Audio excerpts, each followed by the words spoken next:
안녕하세요, 로만의 제주입니다. 오늘은 백패킹을 갈 건데 날씨가 다행히 좋네요. 해가 땡땡 아주 좋아요. 조금 전에 오프닝 인사를 하려고 했는데 제로벨에 차가 너무 많아가지고 좀 창피하더라고요.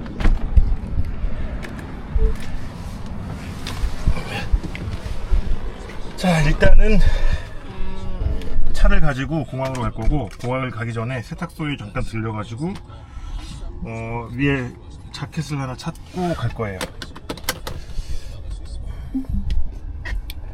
네, 자켓을 찾는 이유는 그래도 비가 올 것 같기도 해서 비옷으로 쓸만한 옷을 며칠 전에 세탁소에 맡겨놔가지고 그거를 찾아서 공항으로 갈 예정입니다. 조금 이따 다시 인사드릴게요.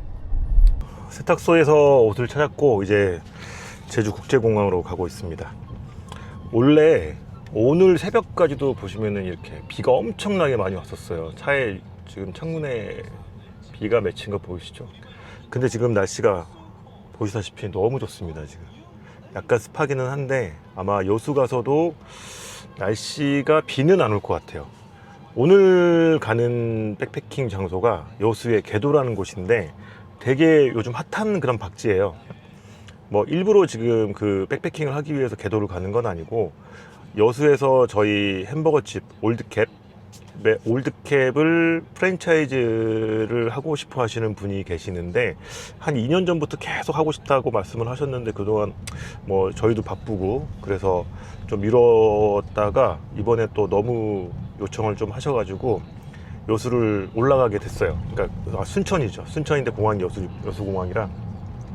그래서 이제 여수공항을 가는 김에 하룻밤 자고 오면 좋겠다. 원래는 그래서 여수 근처에서 뭐 여행을 한다든가 맛집을 간다든가 할 예정이었는데 백패킹으로 급 선회를 했습니다. 일단 개도라는 곳을 좀 제가 알게 되면서 너무 박지가 멋있더라고요. 그리고 또 제주 사람이 이렇게 육지에 있는 멋진 박지를 백패킹을 하러 갈 수 있는 상황이 그렇게 흔하지는 않기 때문에 이번에는 그렇게 해서 백패킹으로 여수를 가보도록 하겠습니다.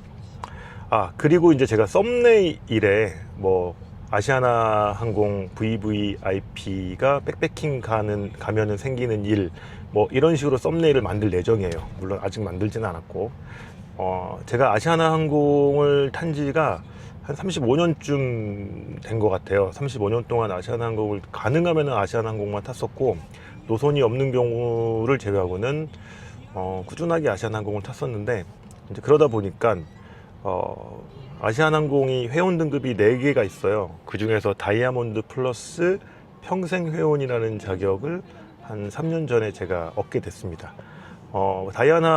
다이아몬드 플러스 평생 회원이라는 거는 원래 보통 항공사의 회원 자격을 유지를 하려면 2년 또는 3년 동안 자격 요건에 맞게끔 탑승 횟수를 채워야 돼요.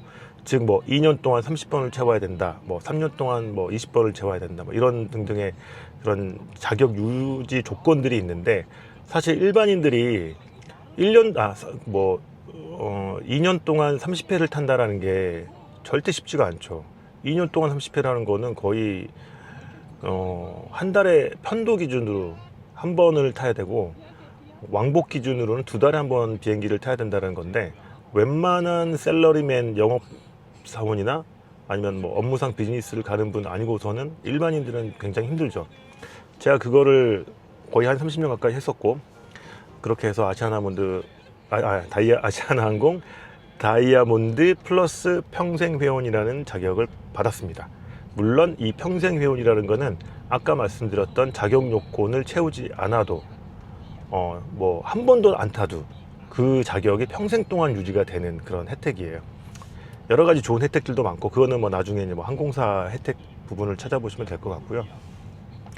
이제 아시아나항공이 12월 달이 되면은 이제 대한항공하고 합병이 되잖아요. 그러면은 이 자격이 제가 가지고 있는 자격이 아마도 모닝캄 플러스라는 자격으로 신설이 된다고 하더라고요. 그래서 모닝캄 플러스라는 자격으로 등급이 조정되는 걸로 알고 있어요. 혜택은 지금 가지고 있는 아시아나항공 다이아몬드 플러스 평생회원하고 비슷합니다. 아마 더 좋긴 좋을 거예요. 왜냐하면 라운지도 훨씬 더 좋고 또 운항하는 노선도 훨씬 더 많다 보니까 그런 부분에서는 좀 더 혜택을 업그레이드가 될 수 있지 않을까라는 희망을 생각을 해봅니다. 그리고 이건 자랑 아닌 자랑인데 아시아나항공의 VVIP와 대한항공의 VVIP를 함께 누릴 수 있는 게 거의 없습니다. 방금 말씀드린 저 같은 경우, 그러니까 저와 같은 경우 기존에 평생회원 자격을 가지고 있으면서 갑작스럽게 대한항공과 합작을 하게 돼서 대한항공의 평생회원까지도 누릴 수 있다는 거, 이건 굉장히 큰 혜택이고 굉장히 큰 뭐랄까 자부심? 그런 게 될 것 같아요. 나중에 또 비행기 타고 해외여행 갈 때 이런 부분들이 굉장히 독보적으로 이런 혜택이 좋습니다. 독보적으로 좋습니다. 그러면 이제 제주공항을 가서 과연 이 아시아나항공 VVIP는 어떻게 비행기를 타고 백패킹을 가는지 보여드리도록 하겠습니다.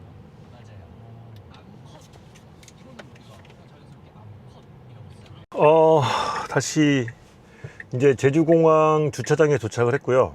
주차는 보시다시피 FSD가 알아서 하고 있습니다.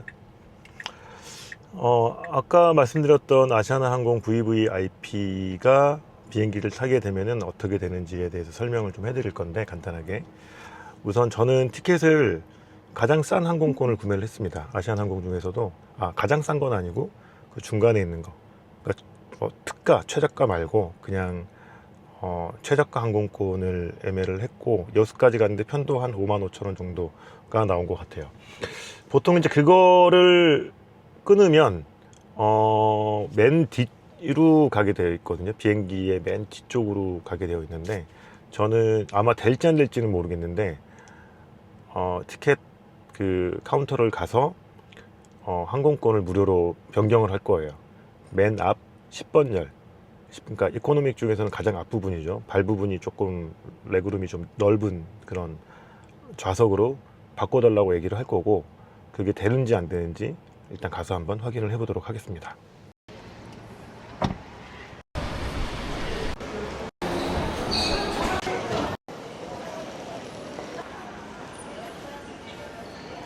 혹시 10번열 있는가 확인 좀 해주실래요? 자, 이렇게 10번열로 변경을 했습니다. 아시아나 라운지에 가서 간단하게 커피 한잔하고 과자를 먹도록 하겠습니다.